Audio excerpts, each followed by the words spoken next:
பிரச்சனை கிடையாது. ரெண்டாவது வந்து ஒய்எஸ் ஷர்மிளா வந்து அவங்க பிறந்தது வந்து ஆந்திரா தான். ஸோ கல்யாணம் பண்ணிக்கிட்டதுக்கு அப்புறம் அவங்க செட்டில் ஆனது வந்து தெலுங்கானாவில் ஹைதராபாத்ல.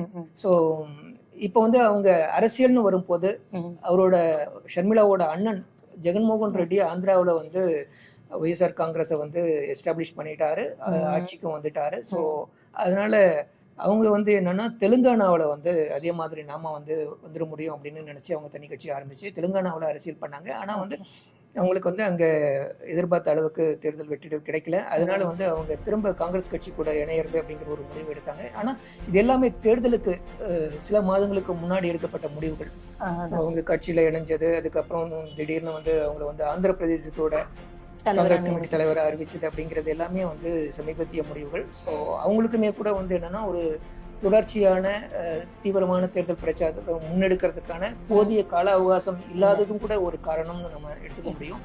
ஸோ அவங்களுக்கு ரொம்ப ஒரு மாசத்துக்கு முன்னாடி அந்த நியமனங்கள்லாம் நடந்திருந்ததுன்னா அவங்களும் இன்னும் கூட கொஞ்சம் அக்ரெசிவா எலெக்ஷன்